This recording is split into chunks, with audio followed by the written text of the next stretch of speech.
संविधान का बदलना, समाप्त करना, लोकतंत्र को समाप्त करना, संविधान के तहत संविधान पे अटैक कर रहे हैं। कहां गया बुलडोजर, कहां गया ईडी? इनको गिरफ्तार कर लेना चाहिए। यह जालिम सरकार के तानाशाह का रवैया है। चुनाव आयोग निष्पक्ष, उन्होंने कहा कि सुप्रीम कोर्ट का आदेश आने दीजिए, इन्होंने जबरदस्ती उससे इस्तीफा मांगा है। ये गारंटी है कि संविधान बदला जाएगा, ये गारंटी है कि 400 पार डीजल होगा, गारंटी है 400 पार पेट्रोल होगा। और विशेषकर देश के झूठा प्रधानमंत्री नरेंद्र मोदी को न अपने नाम पर विश्वास है, न अपने काम पर विश्वास है, न श्री राम पर विश्वास है। तो उस समय आरएसएस के लोगों ने यह संकल्प लिया कि हम 100 वर्ष के अंदर भारत को हिंदू राष्ट्र बनाएंगे। और हिंदू राष्ट्र बनने का मतलब है, और भारतीय जनता पार्टी जो है आरएसएस के इशारे पर बाबा साहब भीमराव अंबेडकर के संविधान की जगह स्त्री शूद्रो नध्यताम की व्यवस्था जिस मनुस्मृति में है, उस विधान को लागू करके बड़ व्यवस्था को स्थापित करना। नमस्कार। हासिम फिरोजाबादी ने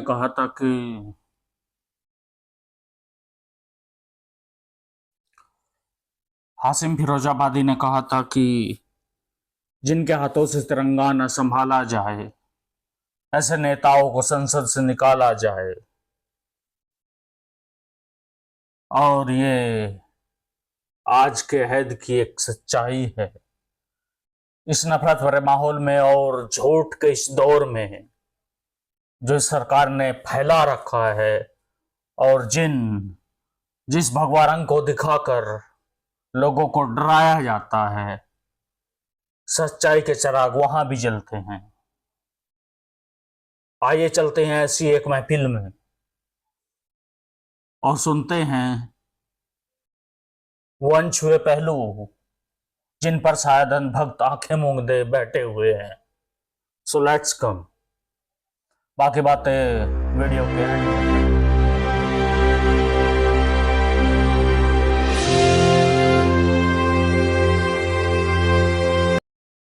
संविधान का बदलना, समाप्त करना, लोकतंत्र को समाप्त करना, संविधान के तहत संविधान पे अटैक कर रहे हैं। कहां गया बुलडोजर, कहां गया ईडी? इनको गिरफ्तार कर लेना चाहिए। यह जालिम सरकार के तानाशाह का रवैया है। चुनाव आयोग निष्पक्ष, उन्होंने कहा कि सुप्रीम कोर्ट का आदेश आने दीजिए, इन्होंने जबरदस्ती उससे इस्तीफा मांगा है। ये गारंटी है कि संविधान बदला जाएगा, ये गारंटी है कि 400 पार डीजल होगा, गारंटी है 400 पार पेट्रोल होगा।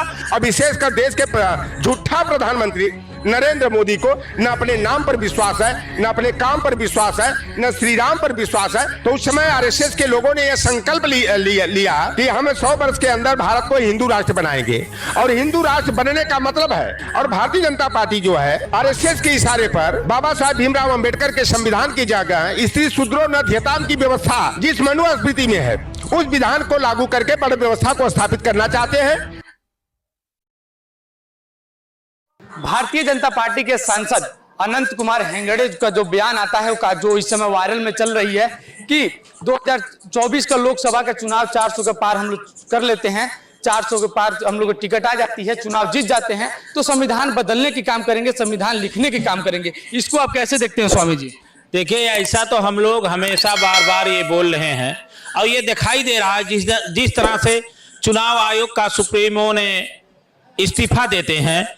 और ये तो आरएसएस की सोची समझी रणनीति है। संविधान, वो नया संविधान नहीं लगाएंगे, वो मनुस्मृति लागू करेंगे। फिर पिछड़ों को, दलितों को, पिछड़ों को, गरीबों को वो गुलाम बनाएंगे, अशिक्षित करेंगे। उनको फिर वही कुएं पे नहीं चढ़ने देंगे, उनको शिक्षा लेने का अधिकार नहीं होगा, उनको चुनाव लड़ने का अधिकार नहीं होगा। ये जात विशेष का ये पूरा अपना साम्राज्य स्थापित करेंगे। ये तो सिद्ध होता है। ये भारतीय जनता पार्टी के लोग, आरएसएस के लोग उनसे बुलवा रहे हैं। वो राष्ट्रीय स्वयंसेवक के पहले सदस्य है, बाद में वो संसद हैं। आज जिस तरह से भारतीय जनता पार्टी नंगा नाच रही है, जिस तरह से सुप्रीम कोर्ट को हस्तक्षेप करना पड़ रहा है, जिस तरह से ये बांड खरीदे, जो देश का नोटबंदी हुआ था, सबसे बड़ा भ्रष्टाचार भारतीय जनता पार्टी का है, तो वो नोटबंदी है। अब उसी में काला धन ब्रांड का है। तो ये निश्चित तौर से संविधान का बदलना बदलना, समाप्त करना, लोकतंत्र को समाप्त करना, पिछड़े यही तो उत्तर प्रदेश में अखिलेश यादव जी ने कहा पीडीए मेरा भगवान है। पीडीए की ही रणनीति बचा सकता है इस संविधान को, लोकतंत्र को, संविधान को बचा सकता है, मानवता बचा सकता है, एकता बचा सकता है और बचा सकता है, तो पीडीए बचा सकता है। और उत्तर प्रदेश में अखिलेश यादव ही बचा सकते हैं, क्योंकि इंडिया गठबंधन का मूलधार जो है अखिलेश यादव जी है। और उत्तर प्रदेश से भारतीय जनता पार्टी गई थी और उत्तर प्रदेश से ही सफाया होगा। ये देश देख रहा है, इसके खिलाफ कानूनी कार्रवाई होनी चाहिए, उनको गिरफ्तार करना चाहिए। आप संविधान के तहत संविधान पे अटैक कर रहे हैं, कहां गया बुलडोजर, कहां गया ईडी? इनको गिरफ्तार कर लेना चाहिए। सुप्रीम कोर्ट को भी इसको संज्ञान में लेना चाहिए कि जिस तरह से नफरत की बात कर रहे हैं, एक तरफ चुनाव आयोग कहता है धर्म की बात और संविधान की बात करके कोई वोट नहीं लेगा, दूसरे तरफ ये हिंदू राष्ट्र की बात करके और संविधान बदलने की बात करके जो एक भ्रांतियां पैदा कर रहे हैं, नफरत पैदा कर रहे हैं, पूंजीवाद को भारतीय जनता पार्टी बढ़ाना चाह रही है, गरीबों को और गरीब बनाकर उसे गुलाम बनाना चाहती है। इसका हम घोर विरोध करेंगे। उत्तर प्रदेश का एक एक नौजवान इसका मुंहतोड़ जवाब देगा। 24 में उनको उत्तर प्रदेश से खदेड़ कर भेजेगा। वही अरुण गोयल जी इस्तीफा दे देते हैं, इसको आप कैसे देखते हैं? इस्तीफा दे, उनके ऊपर कार्रवाई हो, वो जेल जाए। अरुण गोयल जी जो चुनाव आयोग जो वो इसको तो हम यही देख रहे हैं, उनको दबाया जा रहा है। आप एक अधिकारी इस्तीफा दे रहा है, कितने नौजवान आत्महत्या कर रहे हैं, 1 लाख से ज्यादा किसान आत्महत्या कर ली। यह जालिम सरकार के तानाशाह का रवैया है। चुनाव आयोग निष्पक्ष, उन्होंने कहा कि सुप्रीम कोर्ट का आदेश आने दीजिए, इन्होंने जबरदस्ती उससे इस्तीफा मांगा है और राष्ट्रपति जी उसको स्वीकार कर लिए। दलित राष्ट्रपति केवल ढोंग करने का भारतीय जनता पार्टी हमेशा काम की है। और इनकी जो गारंटी है, ये गारंटी है कि संविधान बदला जाएगा, ये गारंटी है कि 400 पार डीजल होगा, गारंटी है 400 पार पेट्रोल होगा। किसानों को, गरीबों को, मजदूरों को, पिछड़ों को, दलितों को ये अशिक्षित करेंगे, इनको फिर गुलाम बनाने की यही भारतीय जनता पार्टी की नीयत और गारंटी है। देखिए, भारतीय जनता पार्टी का जो मातृ संगठन आरएसएस है, उसका गठन विजयादशमी 1925 को जब हुआ, तो उस समय आरएसएस के लोगों ने यह संकल्प लिया कि हम 100 वर्ष के अंदर भारत को हिंदू राष्ट्र बनाएंगे। और हिंदू राष्ट्र बनने का मतलब है कि आज जो बाबा साहब भीमराव अंबेडकर के संविधान के तहत ओबीसी, एससी, एसटी, माइनॉरिटी को और हमारी किसी भी जाति, धर्म, वर्ग, संप्रदाय की बहन बेटियां हैं, उनको जो है कि जो अधिकार मिला हुआ है, उस अधिकार को ये खत्म करना चाहते हैं। और भारतीय जनता पार्टी जो है आरएसएस के इशारे पर बाबा साहब भीमराव अंबेडकर के संविधान की जगह स्त्री शूद्रो नध्यताम की व्यवस्था जिस मनुस्मृति में है, उस विधान को लागू करके बड़ व्यवस्था को स्थापित करना चाहते हैं। गुरु गोलवलकर की 2 किताबें, bunch of thoughts we are our nationhood defined में ओबीसी, एससी, एसटी, माइनॉरिटी के और महिलाओं के विरोध में जो नीतियां हैं, उन नीतियों को लागू करने के काम में भारतीय जनता पार्टी पूरी तरह से जुट गई है। और हर स्तर पर ओबीसी, एससी, एसटी का जो संविधान के द्वारा, संविधान के अनुच्छेद संख्या 15(4), 16(4), 16(4)(a) के तहत जो है केंद्रीय आरक्षण नियमावली और उत्तर प्रदेश आरक्षण नियमावली हो, चाहे अन्य राज्यों की जो आरक्षण नियमावली के तहत ओबीसी, एससी, एसटी को आरक्षण कोटा दिया गया है, खुलेआम जो है कि उसकी डकैती करने का काम कर रहे हैं। अनंत हेगड़े ने जो बयान दिया है वह आरएसएस की विचारधारा है और भारतीय जनता पार्टी आरएसएस के रिमोट कंट्रोल से संचालित होती है। आप देखे होंगे कि 28 मई को जो है कि सेंट्रल विस्टा जो नया संसद भवन है, उसका उद्घाटन हुआ। देश की प्रथम नागरिक और संसद की संरक्षिका द्रौपदी मुर्मू जी को आमंत्रित नहीं किया गया। और वहां पर जो हमारा राष्ट्रीय प्रतीक अशोक स्तंभ होता है, अशोक स्तंभ की जगह जो है राजदंड का प्रतीक सेंगोल स्थापित कर दिए। और वह तिथि 28 मई को इन्होंने चुना।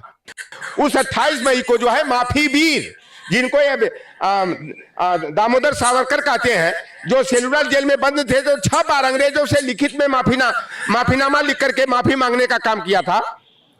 और जब भारत में आईसीएस अधिकारी को 40 रुपया मासिक वेतन मिलता था, तो उस माफी वीर को जो है 60 रुपया अंग्रेज जो है कि पेंशन देने का काम करते थे, क्योंकि देश की आजादी के लिए जो आंदोलन चल रहा था, तो ये आरएसएस के लोग जो है अंग्रेजों की मुखबिरी करके हमारे स्वतंत्रता सेनानियों का भेद बताने का और उनको पकड़वाने में अंग्रेजों की मदद करने का काम कर रहे थे।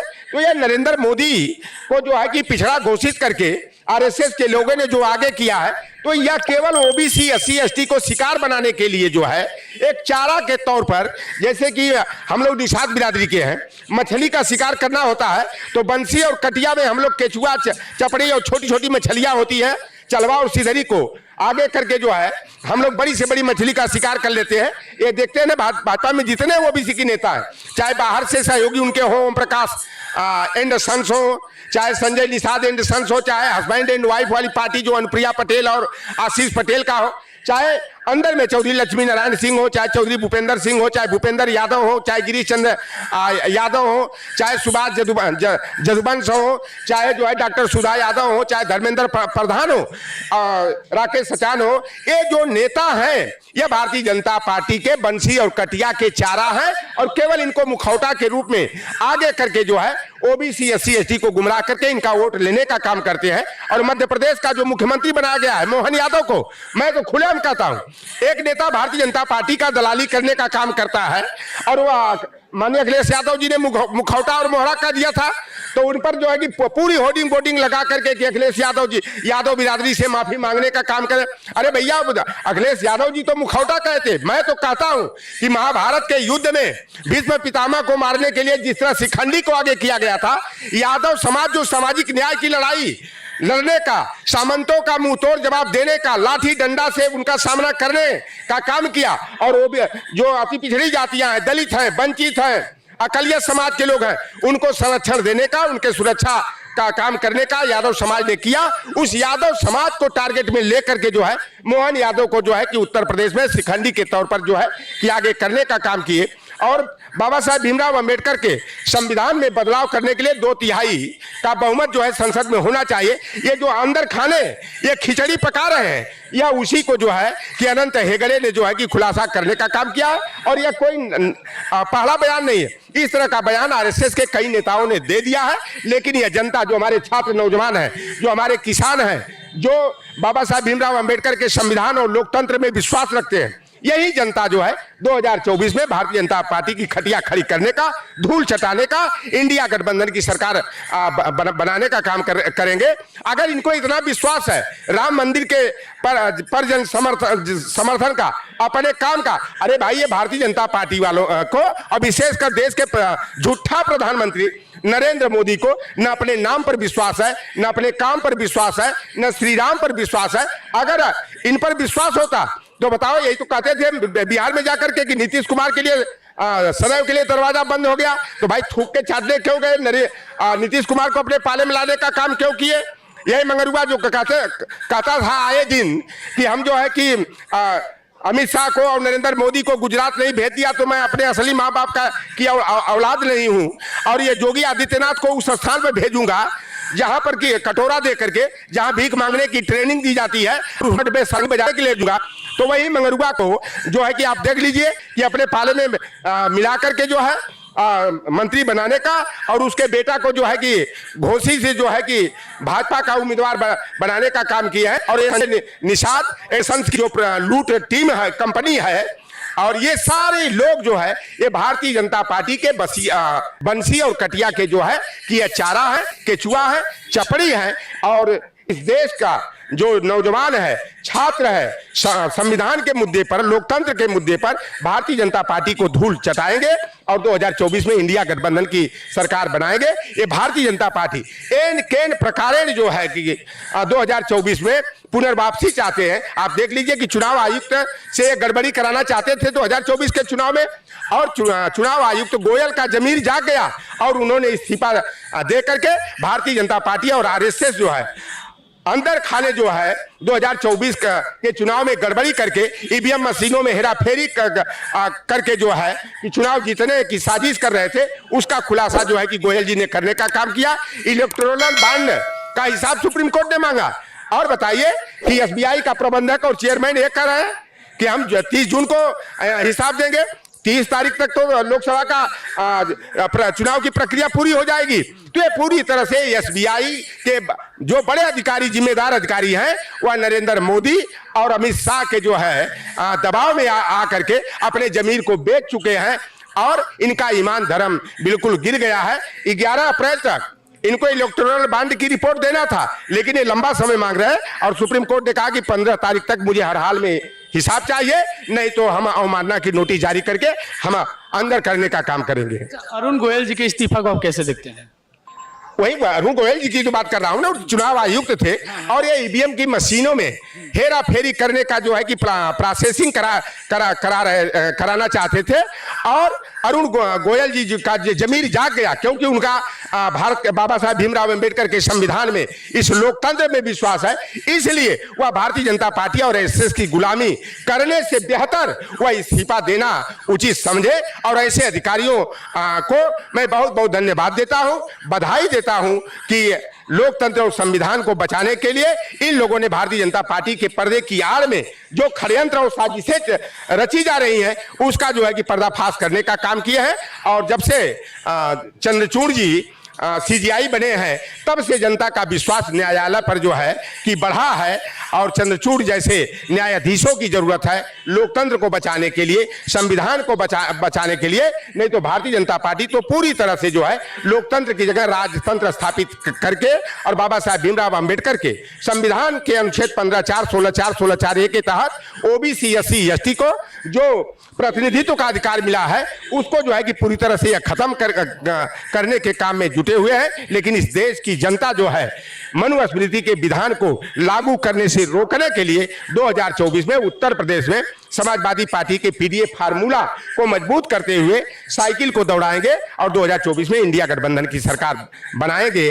और ये कांग्रेस को बार बार डूबता हुआ जहाज कहते हैं, कहीं कुछ कहते हैं, तमाम तरह की टिप्पणियां कहते हैं, देश को बेचने का आरोप लगाते हैं। अरे कांग्रेस की देन है कि आज हम लोगों को जो है कि भरपेट भोजन, पहनने को कपड़ा मिल जा रहा है, इज्जत की जिंदगी जी रहे हैं। नहीं तो सत्ता का हस्तांतरण जब 15 अगस्त 1947 को हुआ, तो ये भारत भूखों नंगों का देश था, न पहनने को कपड़ा, न खाने को भरपेट भोजन।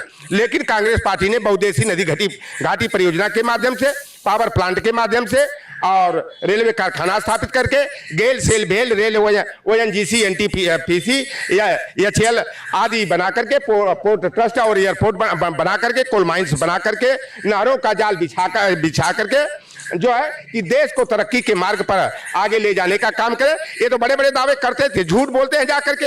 हर साल हमारे यहाँ एक आईआईटी, आईआईएम बन रहा है, लेकिन एक आईआईएम बना करके नहीं दिखाया।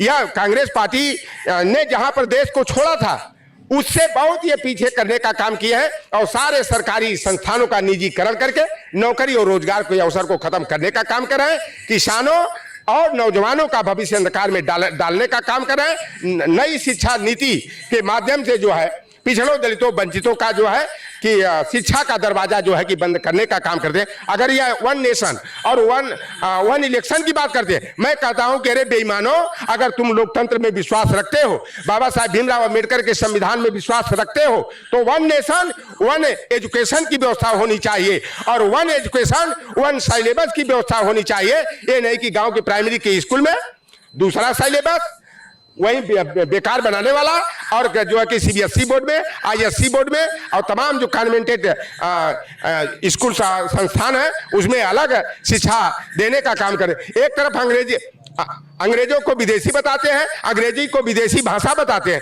लेकिन अपने बच्चे को कॉन्वेंट के स्कूलों में अंग्रेजी पढ़ाने का काम करते हैं और गांव गिराव के बच्चों को जो है कि हिंदी मीडियम से पढ़ाकर उनका भविष्य जो है कि अंधकार में डालने का काम करते हैं। तो ये भारतीय जनता पार्टी ने जो 10 बरस में देश को कंगाली और बर्बादी की कगार पर पहुंचाया है, सरकारी संस्थानों का निजीकरण करके नौकरी और रोजगार के अवसर को खत्म किया है, हमारे बच्चों का भविष्य अंधकार में डालने का काम किया है। यह बच्चे जो है, कहा जाता है कि जिस ओर जवानी चलती है उस ओर जमाना चलता है। तो 2024 में यही नौजवान जो है कि भारतीय जनता पार्टी का खटिया खड़ी करने का, धूल चटाने का, इंडिया गठबंधन की सरकार बनाने का काम करेंगे। तो ये तो आपने इस निकम्मी और झूठी सरकार की सच्चाई को सुन लिया है। उम्मीद है आप सुधर जाएंगे और अंधभक्तों से खासतौर से अनुरोध है कि वो बिल्कुल आंखों से काली पट्टी हटा दें और 2019 में इस निकम्मी और झूठी सरकार को भगाकर जनता की सरकार लेकर आए। इसके साथ थैंक यू वेरी मच।